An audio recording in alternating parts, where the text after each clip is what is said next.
Good evening, everyone, and Assalamu alaikum, which means may peace and blessings be upon you all. It is the Islamic greeting of peace, which was the greeting of Adam, Abraham, Moses, Jesus, and all the other prophets. May peace be upon them all. Thank you so much for joining us all tonight. It's wonderful to see you all here. My name is Dania Rashid, and I will be your MC for tonight. On behalf of the Islamic Center of Orlando, I would like to personally welcome each and every single one of you to our Ramadan Interfaith Dinner. This is one of many interfaith dinners that ICO does every Ramadan as a commitment to our manifestation to interfaith and building bridges. Here is the agenda and program for tonight. Now, whether it be a religious or social gatherings, us Muslims like to start off our events with a recitation of the Holy Quran. The Quran is our holy book and the spoken word of God according to Muslims. It is the guide or constitution for how to live a successful human life. The Quran has over 114 chapters, and it covers spirituality, law, politics, finances, and much more, making Islam, moreover, a way of life. As Muslims, we pride ourselves with the absolute preservation of the Quran since its revelation over 1,400 years ago to Prophet Muhammad, may peace be upon him. I would like to now ask Hafiz Fawaz Gidwai to come up and recite verses of Ramadan and fasting from the Holy Quran. Please feel free to follow along with the English translation on the screen. Good evening. أعوذ بالله من الشيطان الرجيم. بسم الله الرحمن الرحيم. يا أيها الذين آمنوا كتب عليكم الصيام كما كتب على الذين من قبلكم لعلكم تتقون أياما معدودات فمن كان منكم مريضا أو على سفر فعدة من أيام أخر وعلى الذين يطيقونه فدية طعام مسكين فمن تطوع خيرا فهو خير له وأن تصوموا خير لكم إن كنتم تعلمون شهر رمضان الذي أنزل فيه القرآن هدى للناس وبينات من الهدى والفرقان فمن شهد منكم الشهر فليصم ومن كان مريضا أو على سفر فعدة من أيام أخر يريد الله بكم اليسر ولا يريد بكم العسر ولتكملوا العدة ولتكبروا الله على ما هداكم ولعلكم تشكرون صدق الله العظيم. Thank you, Hafiz Fawaz Gidwai, for the recitation. The Islamic Center of Orlando was established over 30 years ago and has ever since been dedicated to interfaith, outreach, learning about other faiths and ways of life while also sharing ours. We, the Islamic Center of Orlando, do these events to build bridges between people of all belief, ethnicities, and lifestyles. I would like to now call up Senior Imam and Director of the Islamic Center of Orlando, Imam Tariq Rashid. Imam Tariq is the leader of the Muslim community here in Central Florida. He has a bachelor and master's degree in literature and has been the Imam for many years. Please welcome Imam Tariq. Thank you. Assalamu alaikum. Peace be upon all of you. And good evening, good Sunday evening. It's a very exciting time for all of us here at the Islamic Center because our new mosque is opening tomorrow.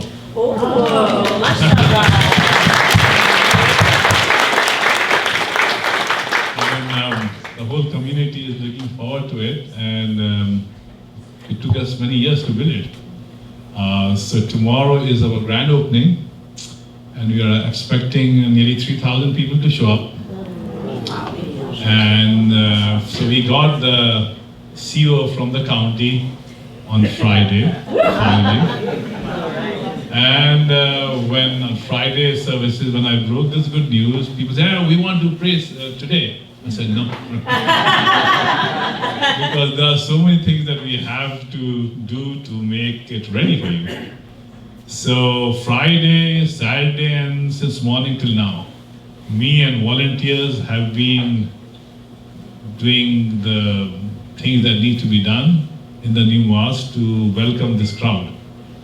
So tomorrow at 8:30, we are going to have a ribbon cutting ceremony, and then we will move to the new mosque.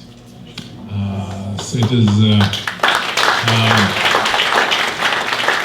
So my friend was saying that it's a very bitter and sweet memory because we are going to lose the old mosque. We have to tear it down. County said no to us. No, you have to tear it down if you want the new mosque. So we are going to tear it down. Now this old mosque has wonderful memories. I mean, it was built in 1991. I came here in 93. So I spent 31 years here. My children are born here. This lady who was Anthony happens to be my daughter. So she was born, she is raised here in the mosque, you know. And so, you know, so are so many children in our community. So, I mean, tonight, our last prayer would be at 9:15. And that would be our last prayer at the old mosque. So people are already emotional. And, but then, I've been telling them that this is life. You are getting a bigger mosque. More of, you know, this mosque is 6,000 square feet. This one is 23,000 square feet. So, you know, and it's modern, it's equipped with everything that that money can buy. So you have technology, you have wonderful interior, you know, it's all marble. So, you know, so people are excited, but at the same time, people are feeling fabulous. So anyhow, so it's going to be wonderful tomorrow. And once we tear down the old mosque, we are going to make it in a big courtyard, right? And it will take us 5, 6, 7 months to do that. And then I'm going to have a huge opening ceremony for you guys, for everybody. Because without you, we could not have achieved it, believe me. Because I remember a few years ago when, now I'll take 2 minutes, these children told me I should not take too much time. So what I'll do is, I'll tell you what, I'll take just 2, 3 minutes. 2017, we went to Orange County and we submitted our plans. The public hearing date came. We were told by the commissioner from our area that, Imam, I'm receiving so many negative calls from people who live from here till Bay Hill, and they are saying, no, we will vote it down. We do not want any new mosque. I said, really? He said, yes. So I said, let's give it some more time. After a couple of weeks, the commissioner again said, Imam, I'm getting food calls, emails, so think about it. You are going to lose. So I thought, and then I decided to withdraw. I said, okay, I'm withdrawing. Then one day, I went on Google and I typed, why would somebody hate Muslims or mosque? And you know what I found out, and I've shared it so many times, that there was a research, I think a Pew research that said in 2017 or 16, said that 72% of Americans know little or nothing about Muslims and Islam. 72%. I said, really, 72%? So now I understood why this opposition is there. Then for 2 years, I kept on approaching our neighbors inviting them to the mosque, having lunches and dinners and barbecues, and my friend Pastor Derek and others have been coming and supporting. And in 2 years' time, after 2 years, there was no opposition.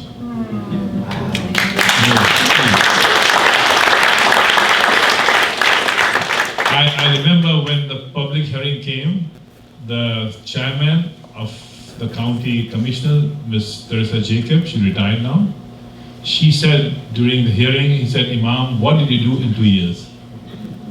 From all opposition to no opposition.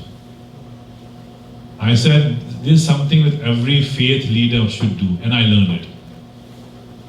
And that is, go out, talk to people, build bridges, shed ignorance, tell people to stick to their religion and their culture and their faith, but let's eat together. Let's learn from each other. Let's visit each other's place of worship.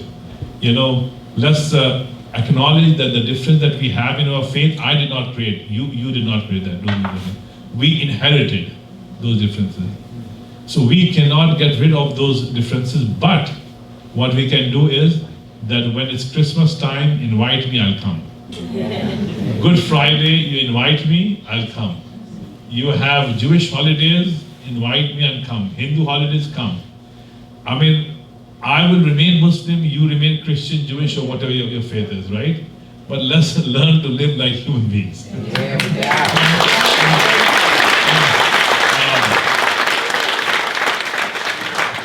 I have wonderful friends from the Church of Latter-day Saints here. They invited me to go to Utah. You know, I said, let's go. Because I want to learn. I have never been to their religious places, holy places. And we went there. And, you know, me, my wife, my kids, we went there. We spent the whole day there. And we appreciated the good work that they have been doing there.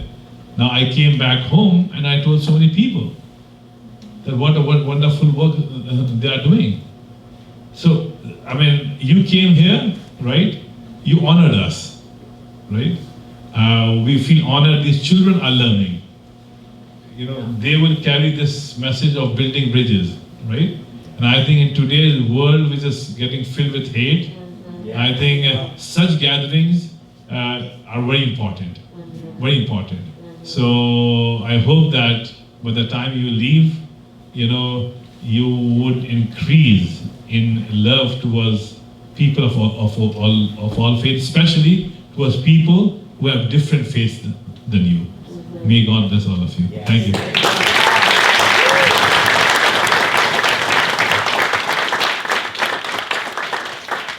Thank you, Imam Tariq, for that. I would like to now call up Sami Bilal for a presentation on Islam 101 in Ramadan. Sami Bilal is currently a freshman at the University of Central Florida studying health sciences.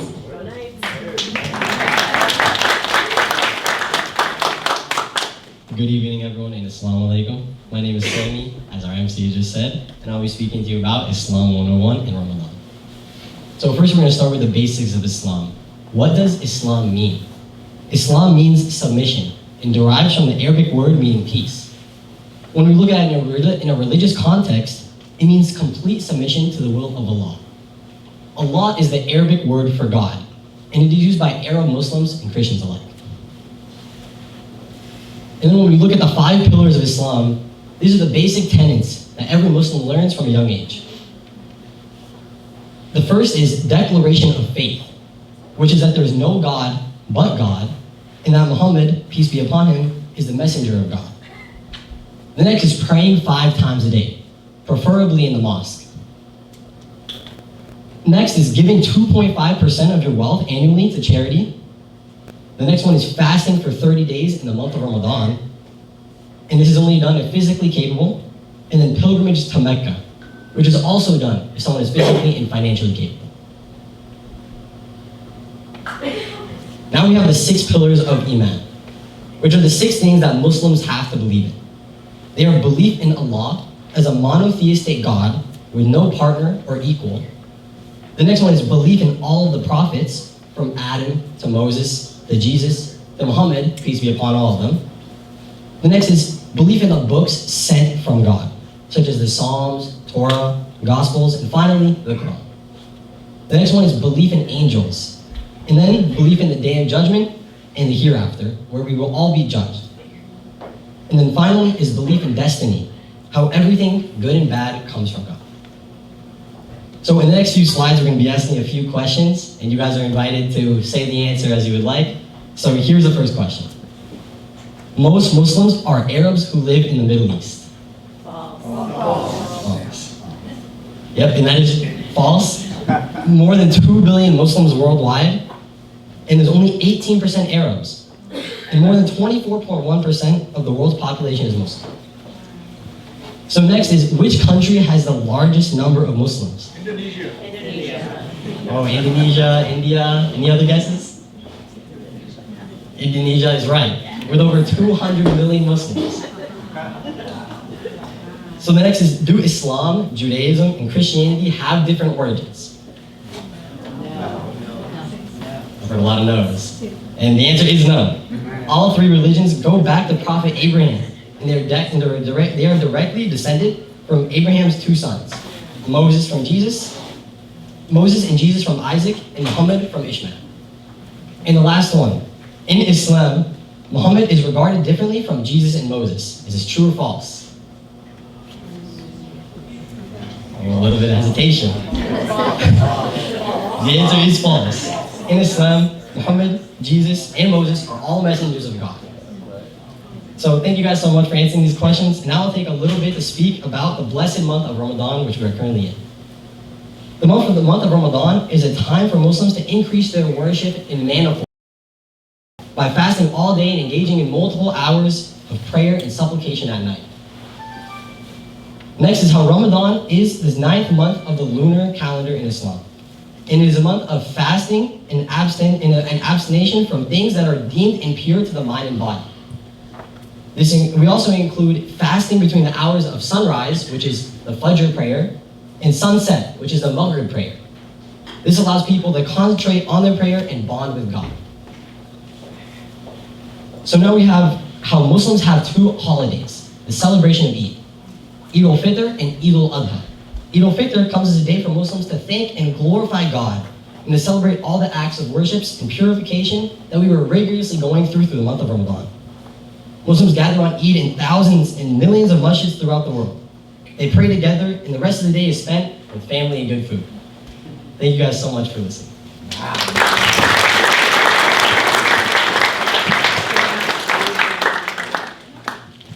Thank you, Sammy, for the presentation. Now I would like to hand over the mic back to Imam Tariq. So we have some wonderful personalities right now in our gathering, and I'd like to request some of them to come forward and share their views with us.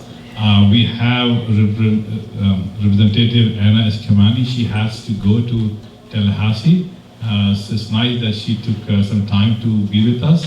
And from here, she's going to hit the road and go to Tallahassee. Please come forward. Thank you.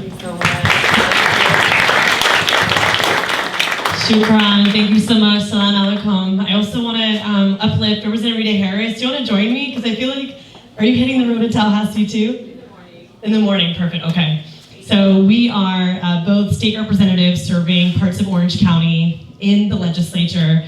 We are in legislative session right now, so I appreciate the Imam giving me a moment to share our viewpoints and our words of good grace as we are going to be hitting the road to that 4-hour drive shortly. And then Rep. Harris, who also serves this district, I believe, in the legislature, will be heading tomorrow morning. So again, my name is Anna Eskamani. I'm so proud to be an advocate for each one of us in Tallahassee. I'm actually the first and only Iranian American elected to any public office in Florida.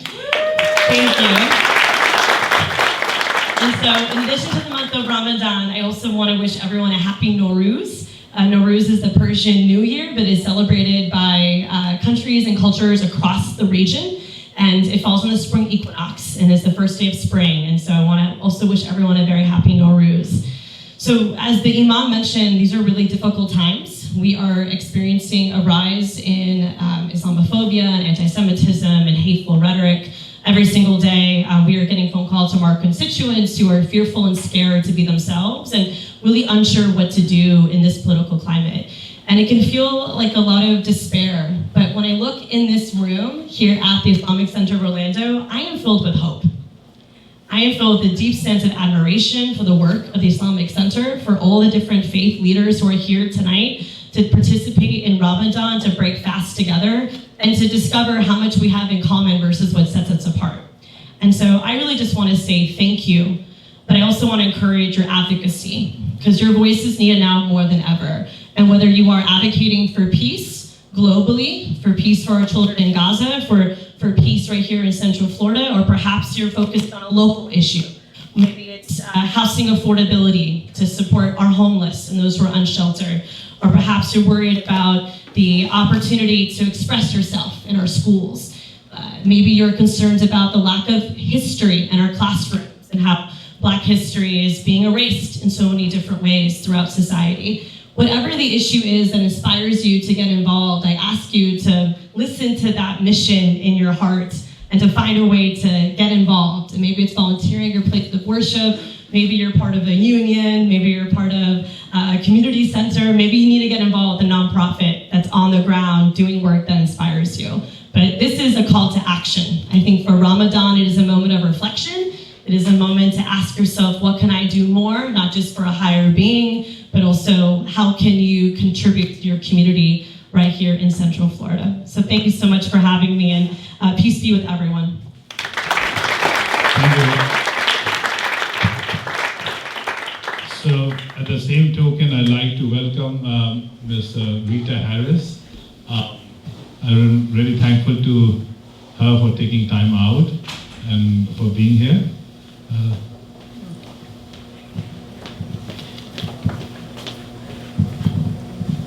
Good evening, everybody. My name is Representative Rita Harris, and I'm so proud to represent this district that we are in right now, which is a testament to how dynamic and diverse Central Florida is.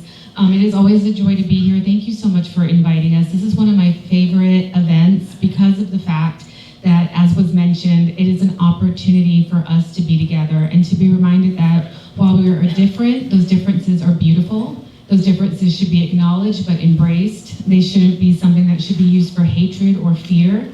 And that our differences are truly what makes our community great. It's what makes our community strong. It's what makes our community innovative. And what makes it such a wonderful place to live. So I also want to point out that while, like Representative Eskamani said, there is a rise in anti-Semitism and anti-Arab hate and Islamophobia, very rarely is it these two communities that are mad at each other.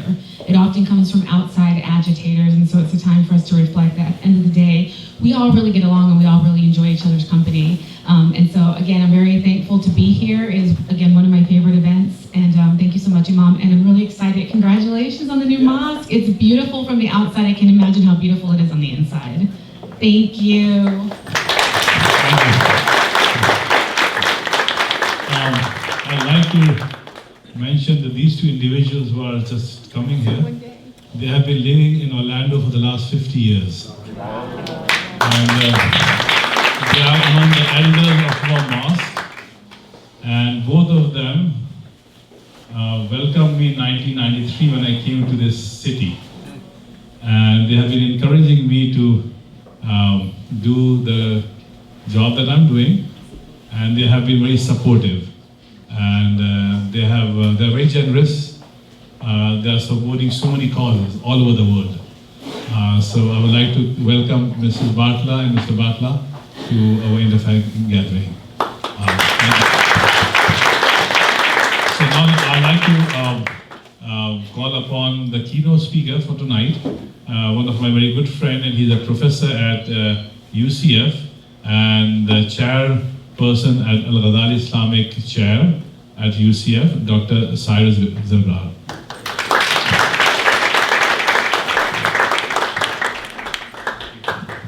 Thank you, Imam Tariq. And congratulations, the masjid looks beautiful. Well, welcome everybody. I do teach at UCF, and my favorite class to teach there actually is medieval philosophy, which might surprise you. Medieval kind of is not a very fun word. But you know, there are ways in which we imagine as a society that we've moved forward, that sometimes when you study medieval philosophy, you realize, well, I'm not sure if we have. In some ways, we've kind of moved backward. I'll give you an example. The three major philosophers from the Jewish, Christian, and Islamic traditions in medieval philosophy are Maimonides, okay, from the Jewish tradition, the great Rambam, the great philosopher Musa ibn Maimun, who was originally from Spain, but he was forced to move and he ends up in Cairo. Thomas Aquinas, who's originally from Italy and ends up studying in Germany. He's a Christian philosopher. And from the perspective of Islam, Ibn Sina, or Avicenna, great Muslim philosopher from Central Asia, and probably one of the most influential philosophers ever. Now, the interesting thing about all three of these is they read philosophers from other faith traditions. I mean, Maimonides was very interested in what Ibn Sina was writing. My students read a passage where Maimonides, the Jewish philosopher, is very upset with Abu Bakr Razi, a Muslim philosopher, because of something that Razi has said about there being more evil in the world than good. I don't want to get into the details. Islam doesn't say there's more evil in the world than good. These are philosophers. They're allowed to say whatever they want. Okay. But he's reading them, and he's interested in them. Aquinas, I mean, in one of his most important treatises on metaphysics, he starts by citing Ibn Sina, Avicenna. And he's very interested in Ibn Rushd, Averroes, who's also from Spain, the great commentator on Aristotle. Ibn Sina, too, interested in other religions. Al-Farabi, who came before Ibn Sina. Al-Farabi is open and proud about the fact that his teacher was Christian, a Christian philosopher who comes from the line of Aristotle and Plato. These were not, this is not interfaith, what I'm talking about, okay? None of them were interested in, I mean, it wasn't as open as it is today. It wasn't as much of a pluralistic society as today. We have moved forward, okay? What I'm talking about, though, is that there was a moment in time when people were really interested in these big ideas that they could share. And they were thinking and reading about them. Because I love the interfaith connection that we're making here in Orlando, but I think there's a next step. And the next step beyond seeing each other's shared humanity and learning to appreciate each other is, okay, well, now let's learn. Let's learn about each other's traditions. I mean, if you're Muslim, well, have you read the Bible? Have you read other books, religious books? You'll be amazed. These things will not threaten your faith. They'll strengthen it. And if you're Christian or Jewish, read the Quran. Give it a try. These are not threatening texts. In fact, what you'll start to see is there's a kind of synchronicity and harmony there. There are differences. No one needs, as Imam Tariq said beautifully, you know, you can visit each other's places of worship. No one has to leave their religion to do that. You can learn from each other. So in 2007, there was a letter that was sent from 100-something Muslim figures, muftis, imams, important ones across the world. And it was called A Common Word Between Us. I don't know if you've heard of this. But that phrase, a common word, it's from a verse of the Quran. I'll just read it here. O people of the book. So when the Quran says, O people of the book, it means monotheists who've received revelation. Okay. O people of the book, let us come to a common word between us and you. This is from verse 64, chapter 3 of the Quran. O people of the book, let us come to a common word between us and you, that we will worship none but God, that we will not associate any partner with him, and that none of us will take others as lords beside God. So in other words, let's just agree on this. Can we agree on these things? that we will worship none but God, that we will not associate any partner with him, and that none of us will take others as lords beside God. So this letter now has 300 Muslim signatories, really prominent people from across the world, and it's been, before he passed away, Pope Benedict XVI praised it, and David Ford, the Anglican pastor, praised it. It's been very well received. And it's a first step. Let's come to a common word. Let's stop the rhetoric of hatred, distrust, but then what comes next? What is this word that we share? So when you look at these, what we call Western traditions, Judaism, Christianity, Islam, what do they have in common? So I started to think about this. They have a lot in common. Famously, they have these revered figures, right? Noah, starting from Adam, Noah, Abraham, Moses, Jesus, and Muhammad. But this word Abraham, in a way, is part of our common word. Look at Abraham, and look at how much his legacy is needed today for all of us, for anybody who belongs to these three faith traditions, and even those outside of it who can respect this sacred person. What did Abraham stand for in the Bible, and what does he stand for in the Quran? It's fascinating when you really look into it. It's a time when society's falling apart around him. People are worshiping many gods, and no matter what, he'll stand up for the truth, even if it costs him everything. You look at the example of Abraham, and famously, he's willing to give everything he has, his most beloved thing, his own son, if he thinks God asks him to do it. When guests, in the Bible and in the Quran, the passages are the same. When I say the Bible, by the way, I mean the Hebrew Bible, revered by both Jewish and Christian believers. In both examples, when guests come to Abraham, what does he do? If you're Muslim, you know it from the Quran, and if you're Jewish or Christian, you know it from the Bible. What does he do? These unknown guests, these three strangers who come. You guys know the story, don't you? He offers them food. Yeah, he offers them food. He takes them in. Hospitality. Yeah, hospitality. What is hospitality? Well, now we live in a nation state. How does a nation state show hospitality? Right? This is Abraham. When God tells Abraham, Bible and Quran, same thing. God tells Abraham he's going to destroy two cities because of the evil they've done. What does he say? Does he cheer him on? No. He asks for mercy. He intercedes. He tries to get God. He tries his best to make it not happen. So what is that? That's mercy. That's love. So what is Abrahamic love? What is Abrahamic love? It's a love that, whether you're Jewish, Christian, Muslim, I would say any of the world traditions, because actually you can find examples of this in Hinduism, Buddhism, Zoroastrianism, all the religions of the world. You look for it, you'll find it.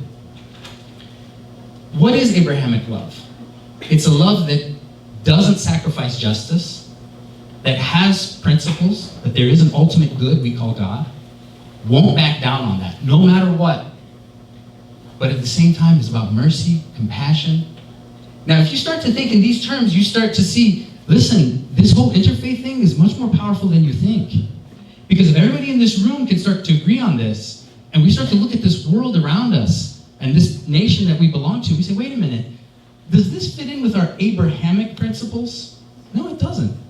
This is about, if someone gives me a message of hatred, exclusion, punishing others, making people scapegoats, does that fit in with what Abraham would do? We can all agree it doesn't, because we know him so well. So in other words, there is a common word between us, and hopefully between us all, regardless of our religion, even if we don't have a religion. Because what I'm talking about are things that I think we can all agree on. And I found it in medieval philosophy. I was excited about this time. If you ever want to read about one of the most exciting times in history, look at medieval Spain. Look at Spain between 700 and the late 1400s. It's an amazing time in history when these three religions were interacting. But I thank you for coming here. I thank you for your time. I thank you for listening. And I thank Imam Tarek and ICO for this wonderful event.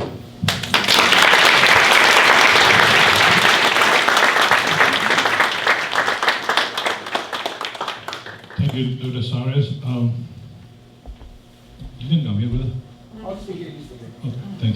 So now I'd like to call upon my dear friend, President Kirk and Alison Shearer from the Church of Latter Day Saint.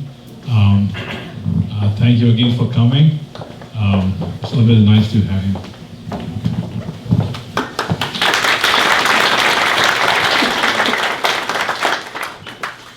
All right, well, we are so grateful to be here. I think we've been here many years, actually. And just to give you a little glimpse into how important this event is for our family, our oldest is actually a freshman in college, and she's very far away out west.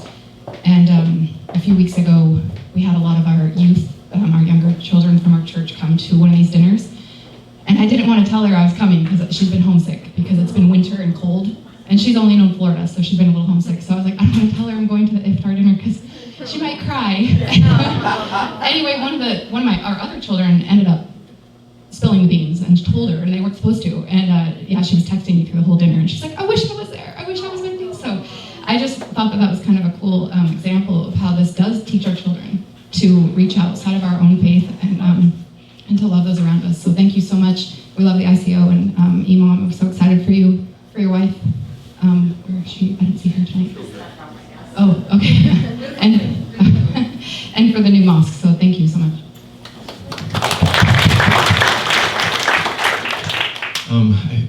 Thank you. First, I wanted to say that I think one of the things that we always leave with too is just how impressive the young adults you have here. So impressive that I actually wanted to introduce myself as a freshman medical student at the University of Central Florida, just to get some credibility. But just one comment and then just a thought as Imam was speaking earlier. We truly admire you and many in your mosque. During this time of Ramadan, you're great examples of what it means to devote your life to God and to fast and obey His commandments. And we admire you for that, we love you for that, and honor you for that. I do have an invitation though. I was thinking about this, so I like numbers. And so I was thinking he's been here 31 years, you said?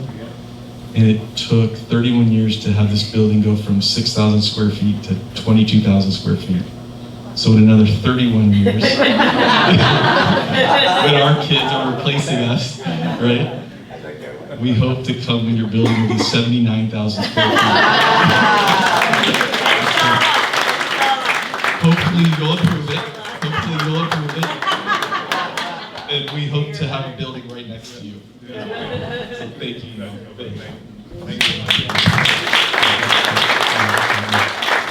Thank you very much for those words. Now I'll call upon a very good friend of mine, Pastor Derek Hoven. He has been my friend for 25 years, I guess. We go for lunches, and he loves Indian food. So that's nice. So please.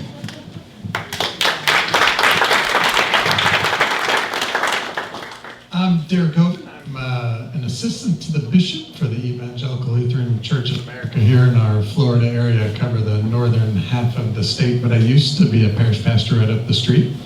I'm an introvert who has a job where I talk out loud for a living. One of the things I'm never a fan of is icebreakers. Oh, God. But my favorite icebreaker question is, what would be the superpower you would choose if you could have a superpower? And usually people pick stuff like invisibility, super strength. I like the force. But I'm more convinced that an actual superpower is listening. In the world that we live in, it is in short supply, and listening goes a very long way. And you can actually practice it. Like when we gather like this, we're practicing developing that superpower of listening. The other thing I would say is I agree with you, Professor, that learning is important. We have privileged all sorts of learning that is very academic. Like I can't read philosophy, it is beyond me. But if you look at all of our holy books, they're not information, they're stories. And I think we are storied people, and that is the best way that we learn. But we have stopped telling our stories, and we don't listen well to stories. And so when we gather like this tonight, I think it's great because we can share stories and learn from one another in those ways. So tell your stories and use that superpower of listening so we can continue to take what's happening here and spread it much further. Peace. Thank you. Thank you, Pastor. Now now we have Pastor Alexis Wallace from Global Evangelist Church. Are you here? Right there.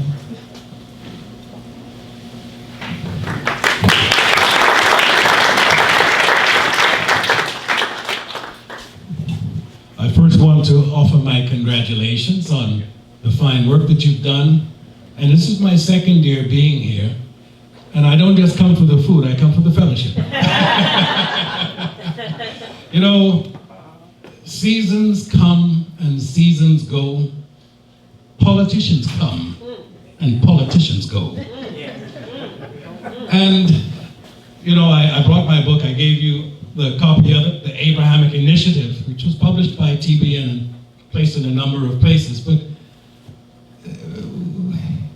the key scripture in it, Isaiah 60, says, "Arise, shine, for thy light has come, and the glory of the Lord is risen upon thee." This is the foundation of the Abrahamic Initiative. And of course, I'm a salesman, so you know, it's all over the place. You can find it and buy it. But what makes this so real and so timely is that we live in a time when, I think you said, we need to learn to listen. That should really be a good superpower.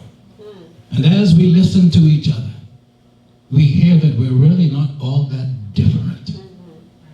You know, when we break bread together, we will realize that that which unites us is far greater than that which divides us. I know who I am. I wear a couple of caps. I'm also the president of the Jewish Christian Network that has a global following. And so here I am writing a book on the Abrahamic Initiative. A book where I got a little bit of trouble because I wanted the people, Abraham, Isaac, and Ishmael, you know, to have a little suntan.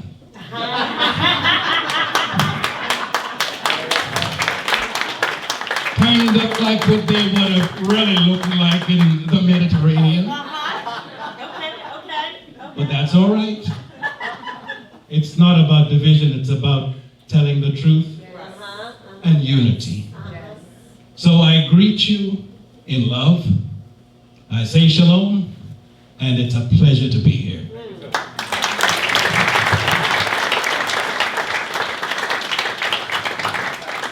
Now I'd like to call upon another good friend of mine, Neelam Patel. She's a great woman. She has been building bridges in our community for a long time. Thank you. I'm honored to speak on behalf of the Center for International Studies Magnet Program at Dr. Phillips High School. Both Danya and Sammy, who were here presenting a little while ago, were students of mine, so it's no surprise that they're still here doing the work that's so important.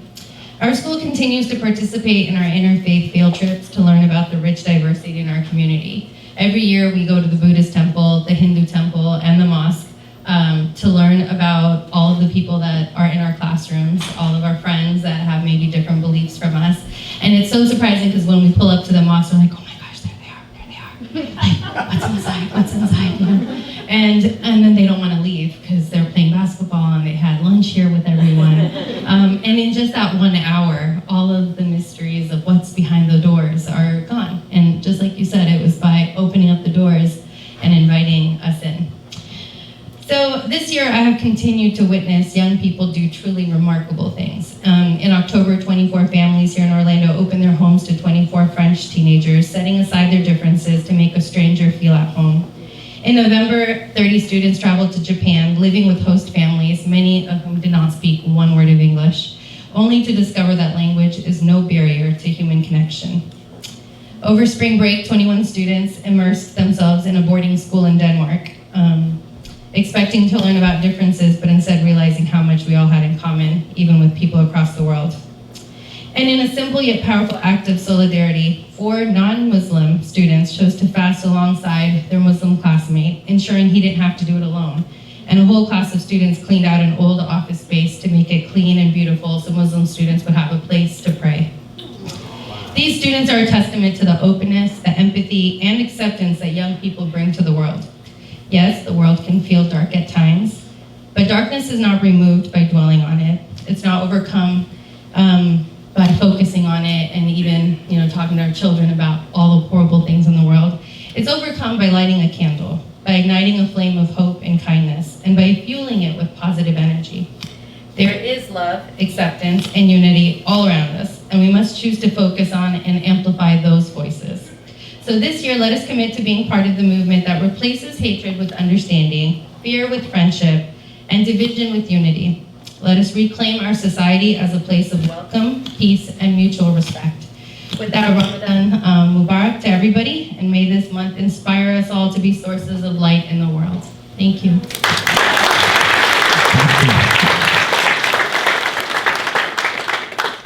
Now I have Pastor Javed Massi from Multicultural Community Church.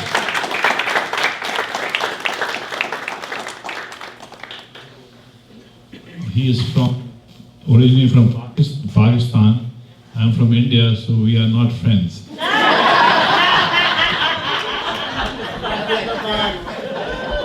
Assalamu alaikum.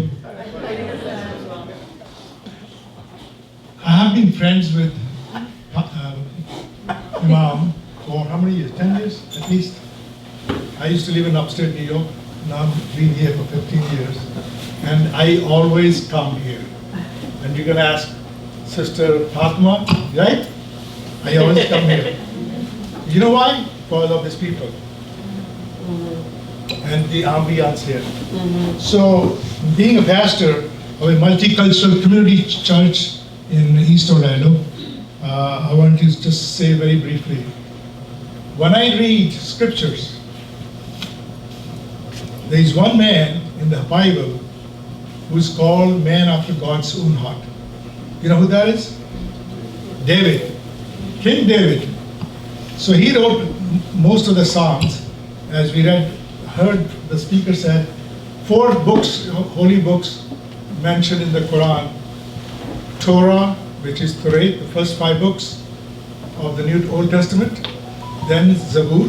Zabur is the book of Psalms. Then Injil, the Bible, and then the Quran. So this is what King David wrote. And I like to sing it to you. Is it okay? Yes. As a deer panteth for the water, so my soul longeth after thee. You alone are my heart's desire, and I long to worship thee. You alone are my strength, my shield. To you alone may my spirit yield. You alone are my heart's desire, and I long to worship you. This is the man who had a heart.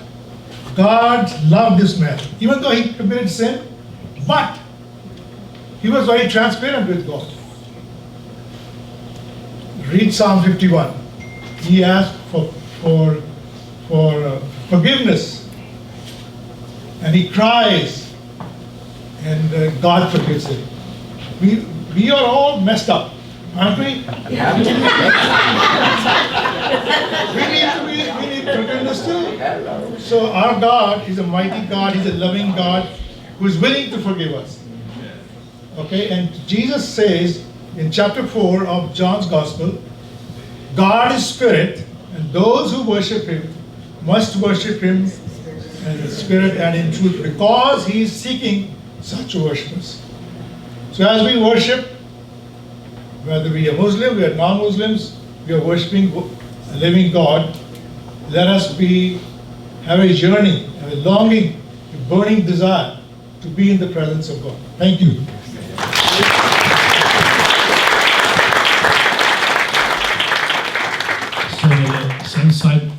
The sunset time is coming close, and that's when we break the fast, right? So I have just 1 or 2 more speakers in our list. So I'd like to call upon Pastor Gabriel from African Community Outreach Center.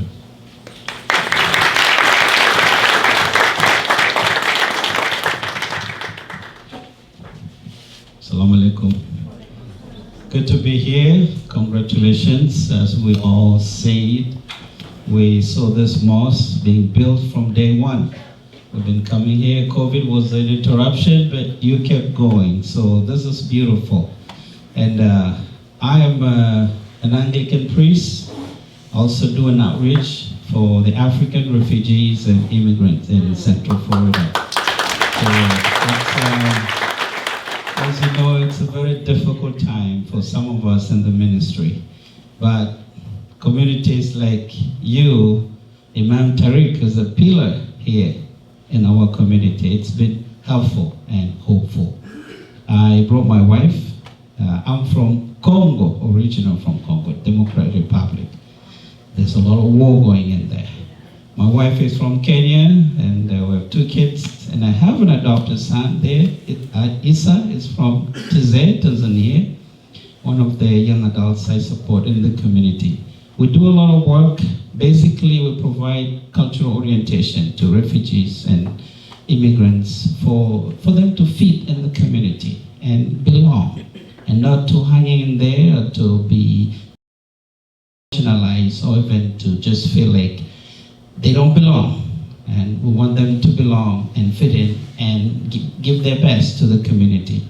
Just quickly, Ramadan is a special time of blessings. You have no idea, or some of us do, out there in the community, not just for Muslims, all of us, when Ramadan comes, it's a blessing.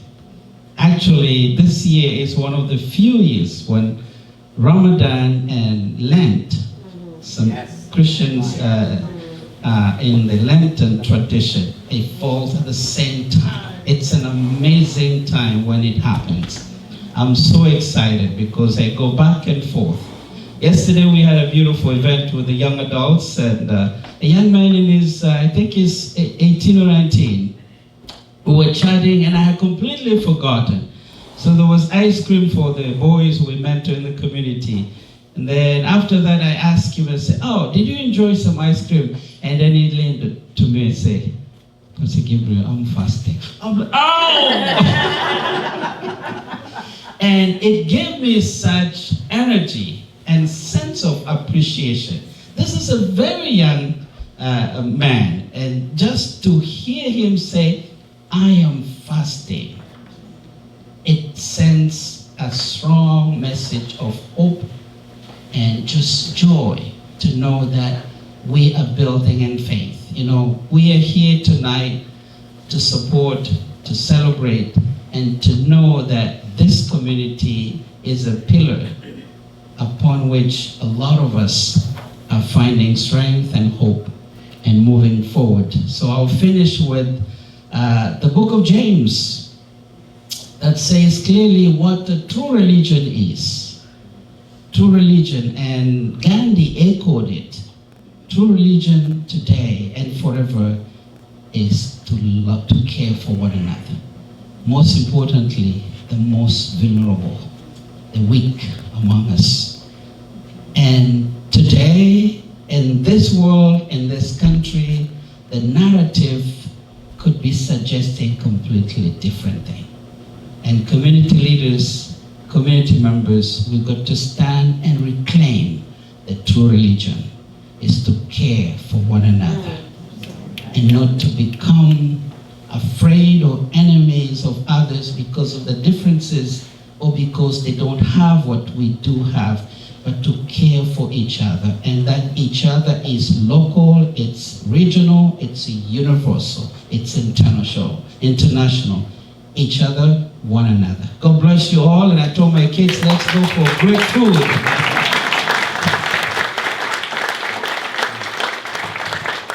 So, I think I don't have anybody else in my list of speakers, but I see so many people here, and we have 6-7 minutes left before sunset.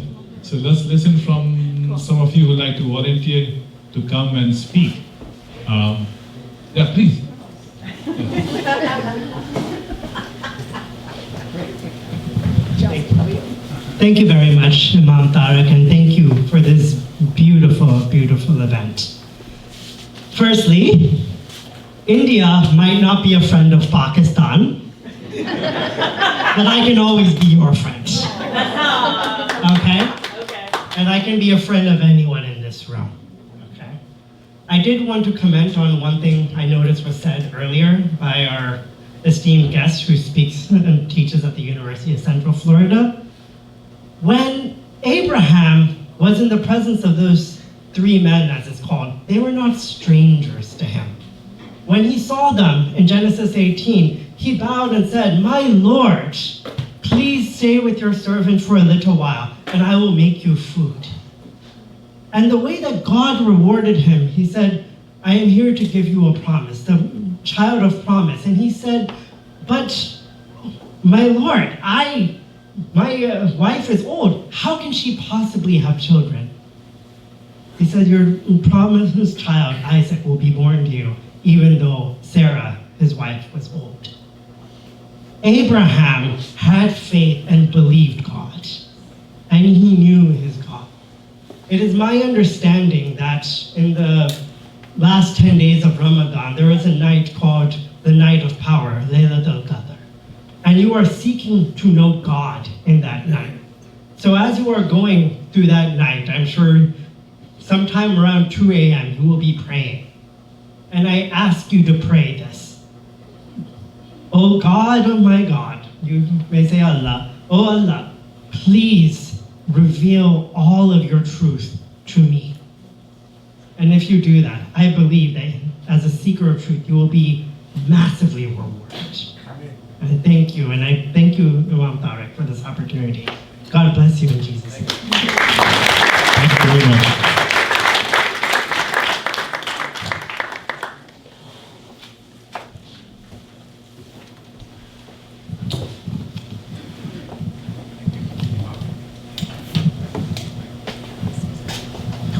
I'm reminded of the words of Jesus Christ. When asked by the Pharisees and the Sadducees, what is the greatest commandment? Two simple things. Love the Lord your God with all your heart, soul, mind, and strength, and love your neighbor as yourself. Every single law hangs on those two commandments. Come together, fellowship, worship, and create something that the world will suddenly be stunned by. For we are greater than the sum of the evils that get all the attention.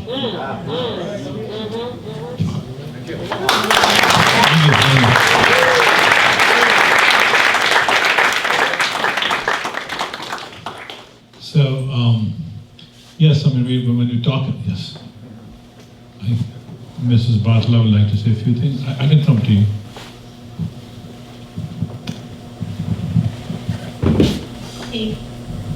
We talk about each other, different religions, and say bad things about the different religions. But what does Quran say about Christianity and Judaism? This is what Quran says. Listen carefully, please. He says that surely those who believe, that is Muslims, and those who are Jews, and those who are Christians, all three, we are all people of the book. The Muslims and the Jews and the Christians. So God is addressing all three of us. And He's saying that whoever believes, now this is a general statement, whoever believes in God and the last day, day of judgment. We all know there is a day of judgment coming, right? And shall have their reward with their Lord, and no fear shall touch them, nor shall they grieve. This is a blanket statement for all three religions. And this is according to the Quran. You can check it out. So these are all three religions. religions, and we respect and we honor all of you. So whatever you hear bad things on YouTube or TikTok or something,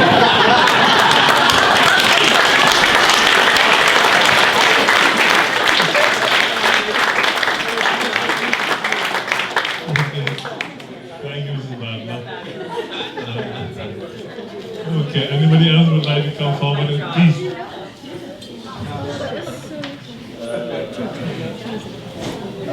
We have 4 minutes left here. I'll be short.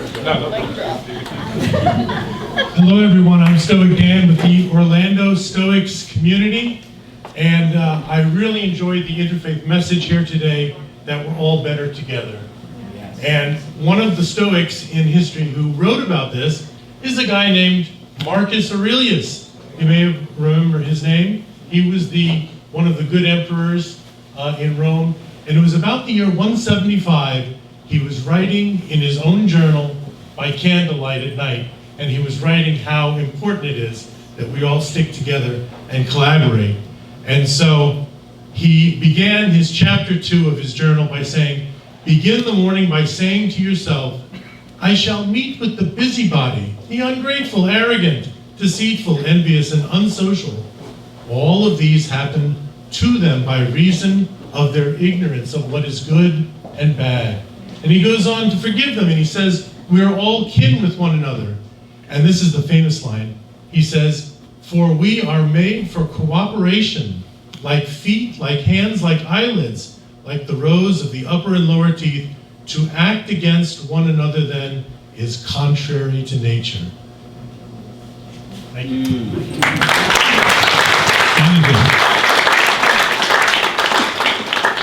So I have 2 more minutes before the sunset, and when we break our fast, I'd like to mention something which has been very sad and grieving, and that is that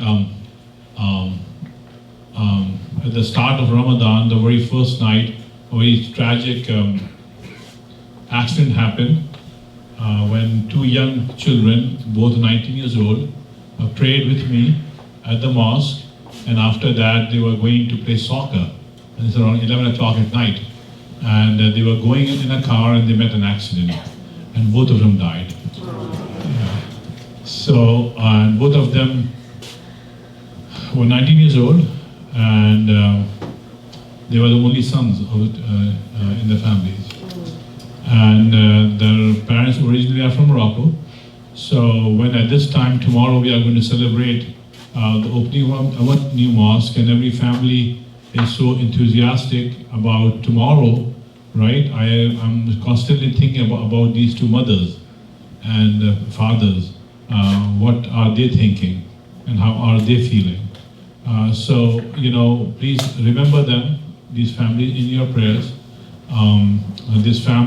Both families need our prayers and our support. So may God bless these 2 families and give them strength to overcome their loss. Having said that, I'd like to pass one more important thought to you, and that is we have a wonderful community here, but we could not have done wonderful jobs without the help and support and service of Sister Fatima.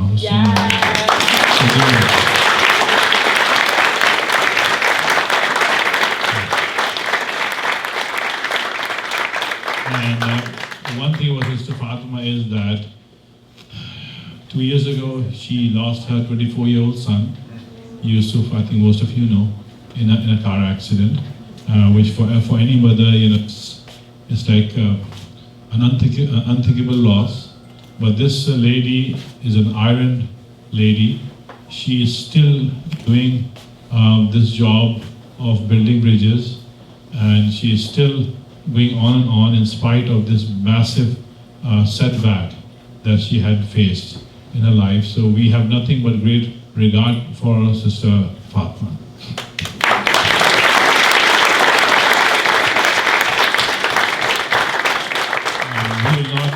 I have not found any other woman in our community who is so much committed in spite of her loss. So may God bless her, and may God bless her family. Thank you, Sister Fatma. So now it's time to break the fast. So I'd like Sister. As it's almost time to break fast, we'll have Imam Tariq Rashid share the Islamic method of breaking the fast. And we're going to have Yunus Rashid to come up and give the call to prayer, known as the adhan. The call to prayer is given in every masjid, and it is the way to call the Muslims to prayer 5 times a day. It is used to be given from the minarets, which are the tall pillars attached to masjids. On the screen is a translation of the adhan, or call to prayer in English. So the way we break the fast is that we take a date. So if you can please take a date in your hand, and just take the name of your Lord, whomever you believe in, just take the name of your Lord and take the first bite, and this is the way of breaking the fast.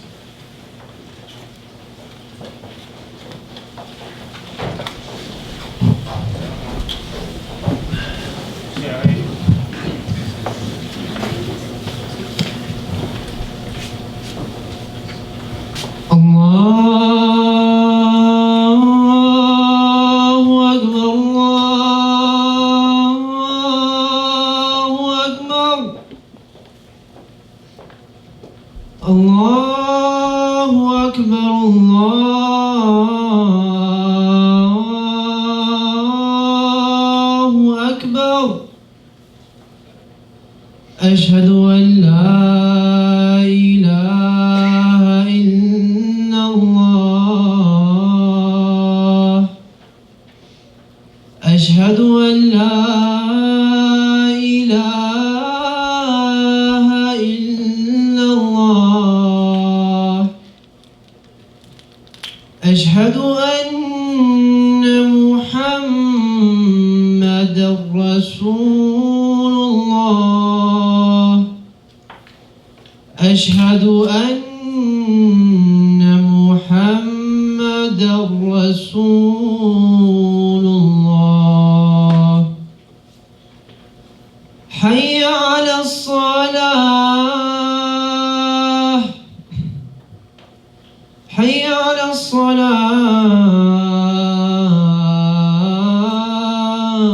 الصلاة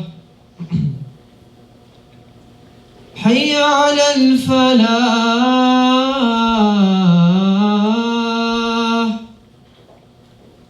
حي على الفلاح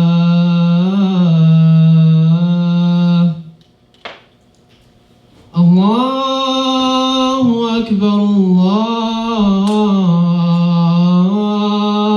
الله أكبر لا إله إلا الله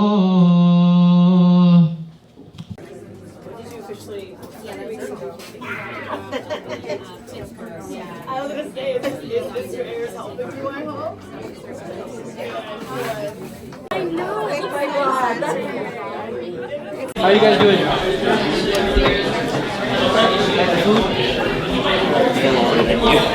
I'm still older than you. 20 now? August 7th.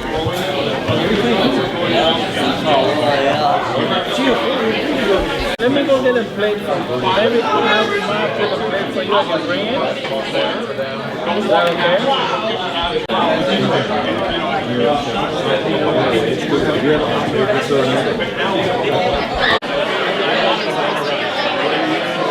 We find that with the one for the schools that we have on one unit.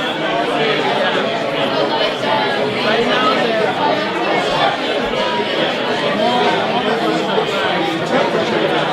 Makes that fall.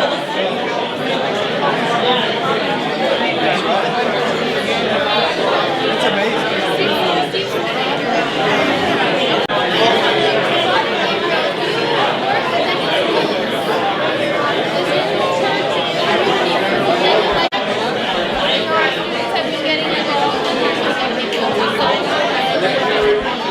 So, I hope all of you liked dinner, right? Thank you very much. My volunteers are back in the mosque. They are very excited. They have to make balloons for tomorrow.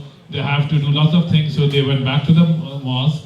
But If you like to get a sneak preview of the new mosque, you can come with me and I can open the mosque just for you.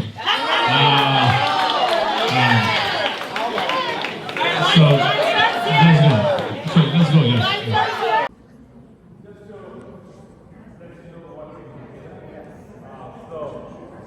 This area is called Haram means the place where the Imam stands. So the Imam stands here and the people stand on the line. Everybody is standing shoulder to shoulder. Yes. So we shoulder to shoulder means that you will be a Muslim or Muslim. It doesn't matter. Because of God, you have to work. So everybody stands on this side. So if tomorrow I put down this place, everybody will be standing in this so they face this direction. This direction is the office, and this is the direction of Makkah. The house of God is based in Makkah. So all the mosques are built facing that direction. So the Imam stands there, everybody stands behind him, and they just follow the Imam. For example, here comes my student. Come here, hang up your phone. He's going to demonstrate the prayer that we pray, right? So imagine he's the Imam.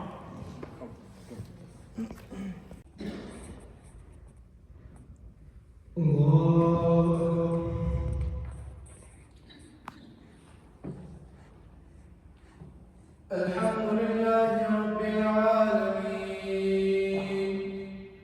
الرحمن الرحيم مالك يوم الدين إياك نعبد وإياك نستعين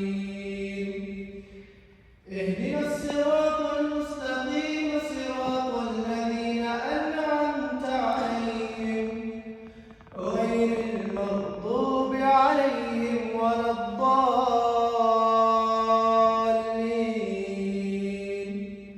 آمين